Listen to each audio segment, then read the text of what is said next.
Hello everyone, this is Moshe, the electric Israeli on FSD. If you're new, please subscribe and help me change the world one electric car at a time. Thank you to all my supporters. Please consider supporting this channel. $1 a month on Patreon, I much appreciate it. And of course, if you're buying a Tesla car, please use my referral code and you can get $1,000 off your price, including the Cybertruck. Everything is in. By the way, if you do have a Tesla car now and you have FSD on it and you want to trade, and you can transfer your FSD to all Tesla cars, including the Cybertruck. That's unbelievable. And there's great Tesla deals for Model Y, 60 months, 0% interest, and 36 months, 0% interest for the Model 3. Now, that's not the subject. I always do that. I talk too much. That's not the subject of this video. I'm sure if you are into the automotive world, you probably know of Euro NCAP. Euro NCAP basically does crash testing and safety testing for electric cars, new cars, and all that. Similar to what we have here, NHTSA, let's say, and the insurance corporate, the United States Insurance Corporation, and all that. And it's a very reputable agency, the Euro NCAP.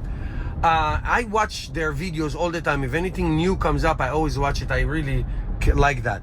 Anyway, one of the most popular cars outside of the United States, you cannot buy it, fortunately or unfortunately, however you like it, is the BYD Auto 3.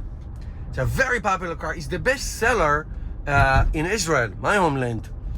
And the last crash test review I saw for that car was from 2022. And, it was a 5-star, but, not all 5 stars created equal. In the actual crash testing, the car did very, very well, over 90%. But having anything to do with what we call adaptive cruise control, autopilot, emergency braking, and all that stuff, it didn't do that great. 68% in one and 74% in the other. Not that great. Now, Euro NCAP deemed the Auto 3 as a car that they do not recommend for people to buy. Wow, that's a big deal. Now, why is that? So the old testing included these 4 categories: the safety of adult passengers, children, pedestrian, bicycles, and all that. And like what I'm doing right now, I'm on autopilot. I'm on full self-drive, but let's say I'm on autopilot. How does it keep the car? What happens if a bicycler or pedestrian crosses the street? How's the car going to do? So what they add is basically here I am. I'm going in a straight line. Now I'm curving a little bit, and the car slows down as it reaches the road. Okay. So now my stop in this traffic light was smooth. The lights turned green and the car is doing. Now, no BYD cars doing this. No BYD cars don't have autonomous capability at all. Hands-free, you see, I don't touch the wheel in anything. And does that. But for example, right now, there's a car in front of me. So the Tesla system slows down and all that. And that's great. But, and why am I doing this video in this particular ride? I'm going to go to visit a friend, and it is going to go to very, very windy road. I live in the mountains, okay? And the roads are very, very crooked. You'll see. We're going to soon make a left, and then you'll see what I'm talking about. So what Euro NCAP said, that the BYD's performance and safety of assisting the driver in curves, okay, in situations where the car need to be center lane, if it drifts or not, is very bad. And sometimes it does. Basically, let me rephrase. It doesn't really assist the driver at all. Does not assist the driver at all. Here I am making a curve. It's smooth. It keeps the distance between the car in front of me and all that. So basically, if you are on the highway on a BYD and you let it go, or in small roads like I am right now, it is not centered. The adaptive cruise control is very, it's like a hiccup, and it's very, very hesitant, and it can just disengage. Now, let me just give you a testimonial. I have family from Israel who are visiting me now, and my brother-in-law, he has a Geely Geometry C, one of the most popular cars around China, around the world, out of the United States, obviously. So, and he does have a cruise control and adaptive cruise control, and he never uses it. He tried. I said he feels so uncomfortable using that system that he just doesn't use it. Now, I let him drive my car many times, and we drove it on a FSD and all that. And what he says is he feels so extremely comfortable driving the car. He was here last year, and he drove the FSD, the previous version, the version 12.3, where when you had to touch the steering wheel. Now you don't have to do that. You know what I mean? So this goes to show how superior and advanced the Tesla autopilot / FSD or enhanced autopilot, above him, like miles and miles and miles above everybody else. Now I have to say, like I mentioned to you at the beginning, they gave good marks to Mercedes, Mercedes C-Class, and also to the BMW. BMW was a little less, but the Mercedes did very, very well in the categories that we explained. But that was like basically cruise control, adaptive cruise control, not necessarily their autonomous driving, which has its issues. So here I am. The road is very small, very tiny, very narrow, and it's going to get better in a minute. You're going to see.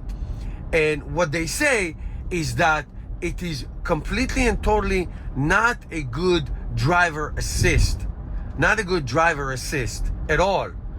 Deemed as not recommended. Completely not recommended to use. They didn't say don't buy that car. But the point is, what I'm trying to say is, in today's any car, gasoline or electric, you are come to obviously seat belts, airbags, blind spot monitoring, rear view camera, things like that. Now, cruise control, adaptive cruise control, lane keep assist, emergency braking, these are not luxuries anymore. This is almost the basic stuff. Now, when autonomous will be huge achievement, fully autonomous. I am basically here. I'm over 8 minutes with you. I driving these roads. I don't have to interfere or do anything like that. So what Tesla is doing, and the immense data that Tesla has, and the advanced system that Tesla has, is so far ahead of everybody else that if you buy something else, know that you should be really, really, really alert. Look at this performance. There are no shoulders here whatsoever, none, zero, no shoulders. Okay, so, and I drive FSD all the time, every day, everywhere, and I'm telling you guys, one of the things that this has been always the truth is the performance when children or pedestrians, in my neighborhood, a lot of moms and dads walk around with strollers. The way the car, okay, so you see how the car, this is at 30 miles an hour, it down to 16.